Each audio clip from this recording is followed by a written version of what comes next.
എത്രയൊക്കെ അടിച്ചമർത്തിയിട്ടും എത്രയൊക്കെ ആക്രമിച്ചിട്ടും തളരാത്ത പോരാളികൾ. അവർ ലോകത്തെ വിസ്മയിപ്പിക്കുകയാണ്.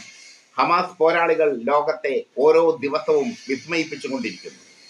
ഇസ്രായേൽ അവരുടെ സകല സംഹാര ശേഷിയും ഉപയോഗിച്ച് ഹമാസിനെതിരെ പോരാട്ടം നടത്തുമ്പോഴും അവരുടെ തിരിച്ചടികൾക്ക് യാതൊരു പഞ്ഞവുമില്ല.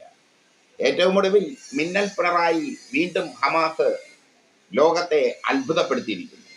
ഹമാസിന്റെ അൽഖസാം ബ്രിഗേഡാണ് ലോകത്തെ അത്ഭുതപ്പെടുത്തിയിരിക്കുന്നത്. തങ്ങളുടെ രാജ്യത്തിന്റെ സ്വാതന്ത്ര്യത്തിന് വേണ്ടി ഏതറ്റം വരെ പോകാനും അവർ തയ്യാറാണെന്ന് തെളിയിച്ചിരിക്കുന്നു. ഏറ്റവും ഒടുവിൽ കിട്ടുന്ന വാർത്ത അനുസരിച്ചാണെങ്കിൽ ഇസ്രായേലിലെ 10 സൈനികർക്ക് കുഴിമാടം ഒരുക്കിയിരിക്കുന്നു ഹമാസ്. 10 സൈനികരെ കൂട്ടക്കുരുതി നടത്തിയിരിക്കുന്നു ഹമാസ്. ഇസ്രായേലും അത് അംഗീകരിച്ചു.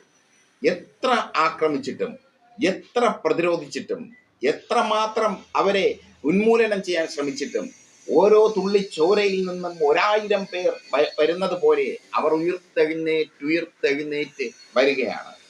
അതാണ് ഹമാസ്. അത് തന്നെയാണ് ഹമാസിന്റെ പോരാട്ട വീര്യം. ഹമാസിന്റെ പോരാട്ട വീര്യത്തിന് മുമ്പിൽ ലോകം ഇപ്പോൾ വണങ്ങി നിൽക്കുന്നു. ചെറു സൈനിക സംഘമാണ് ഹമാസ്.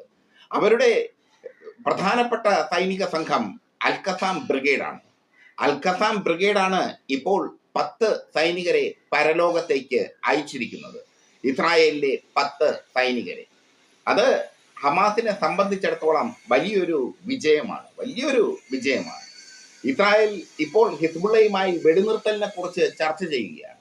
പക്ഷേ അത്തരമൊരു വെടിനിർത്തലിന് ഹിസ്ബുള്ള തയ്യാറാകുമോ എന്നുള്ളത് കണ്ടറിയണം.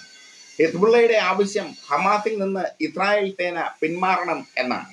ഇറാന്റെ ആവശ്യവും ഹമാസിൽ നിന്ന് ഇസ്രായേൽ സേന പിന്മാറണം, ഹമാസിലെ ജനങ്ങളുടെ ദുരിതം തീർക്കണം എന്നാണ്. ഇറാനും ഹിസ്ബുള്ളയും ആവശ്യപ്പെടുന്നത് ഇതൊന്നു മാത്രം.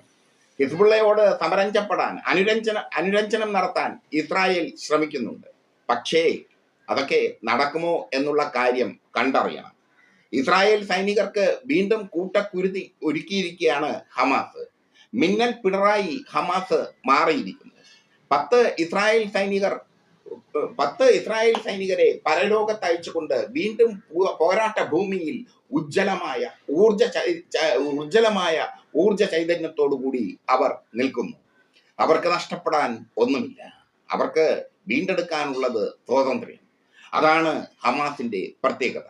അതുകൊണ്ടാണ് ലോകമെമ്പാടും അടിമത്തം അനുഭവിക്കുന്ന മനുഷ്യർ ഹമാസിനെ പിന്തുണയ്ക്കുന്നത്.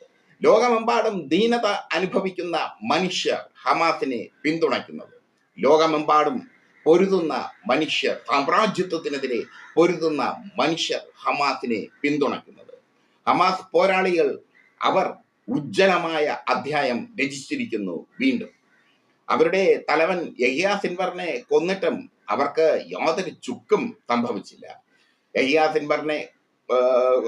സിൻവറിനെ കൊല ചെയ്തുകൊണ്ട് ഇസ്രായേൽ വലിയ ഒരു മുൻകൈ യുദ്ധത്തിൽ ഉണ്ടാക്കാൻ ശ്രമിച്ചു.